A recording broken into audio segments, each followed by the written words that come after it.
নমস্কার, আবারও চলে এসেছি তোমাদের কাছে। আমার বাঙালি ঘরকন্যা ব্লগে সবাইকে স্বাগত। নতুন বন্ধু, পুরনো বন্ধু সবাইকে আমার ব্লগে স্বাগত। আজকে আমি বানাচ্ছি নিরামিষ পনির আলুর তরকারি। নিরামিষের দিনে এরকম একটা রেসিপি জাস্ট জমে যায়। তোমরা অবশ্যই সাবস্ক্রাইব করে বেল আইকনটা বাজিয়ে রাখো। চলো তাহলে শুরু করা যাক আজকের রান্নাটা। কড়াইটা গরম করতে বসে আমি এর মধ্যে দিয়ে দিলাম কিছুটা সাদা তেল।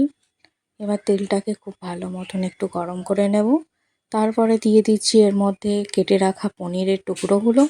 এবার এটাকে খুব ভালো করে হালকা করে ভেজে নেব। পনিরগুলোকে খুব বেশি ভাজলে একটু রাবারের মতন হয়ে যায়, তাই আমি খুব বেশি ভাজবো না, হালকা মতন ভাজবো। ভেজে আমি এটাকে তুলে নেব।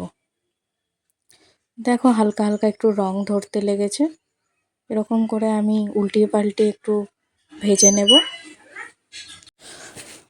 সবগুলোকে আমি এইভাবে ভেজে নিচ্ছি। দেখো এটা প্রায় হয়ে এসেছে। এবার আমি আর কিছুক্ষণ ভেজে এটাকে তুলে নেব। আমি এটা লো ফ্লেমে ভেজেছি, তোমরাও তাই লো ফ্লেমে একটু ভেজো। এবার আমি সবগুলো পনিরকে তুলে নেব।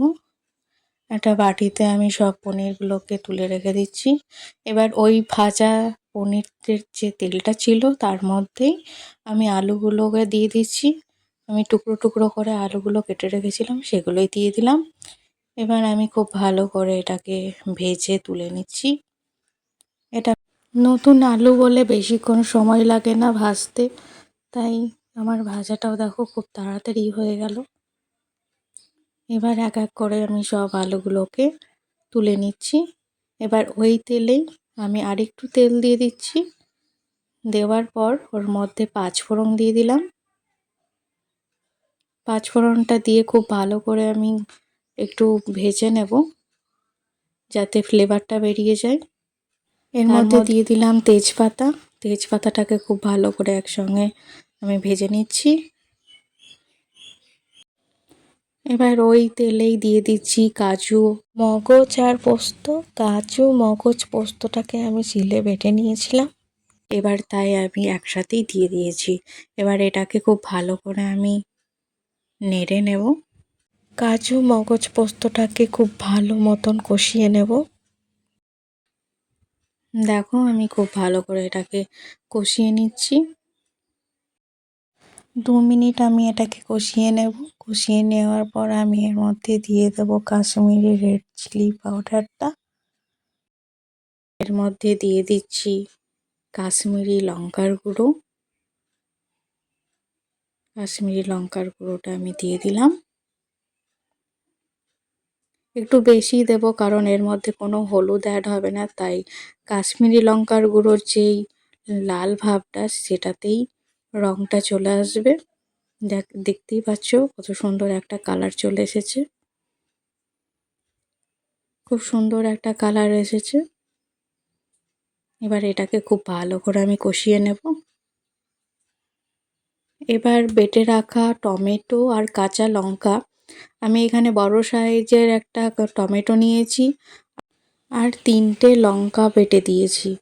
টমেটো আর লঙ্কাটাকে আমি একসঙ্গে বেটেছি, তাই আমি এর মধ্যেই দিয়ে দিলাম একসাথে। এবার আমি সবগুলোকে খুব ভালো করে কষিয়ে নেব।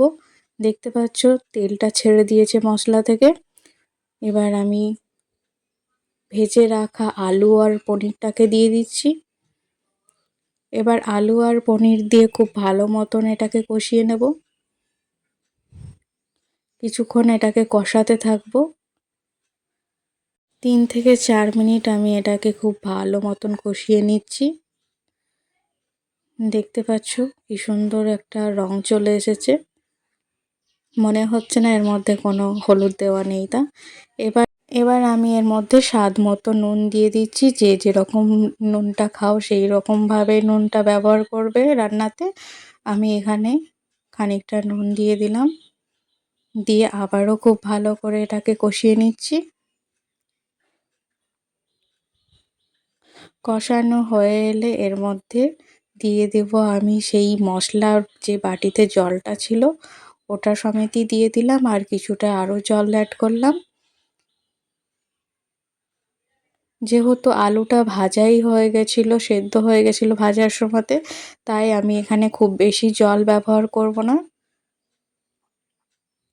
দেখো এবার ফুটতে লেগেছে। আমি এর মধ্যে 3টে কাঁচা চেরা লঙ্কা দিয়ে দিয়েছি। কাঁচা লঙ্কার একটা ফ্লেভার আসে খুব ভালো। আর আমি কসুরি মেথি হাতে গুঁড়ো করে দিয়ে দিলাম। দিয়ে খুব ভালো করে আমি নেড়ে দিয়েছি। আর সামান্য একটু দিয়ে দিলাম ঘি। দিয়ে আমি খুব ভালো করে এটাকে আবারও নেড়ে দিচ্ছি। এবার আমি কিছুক্ষণ ফুটতে দেব। ওটা হয়ে গেছে। এবার দেখো আমি এটাকে নামিয়ে নেব।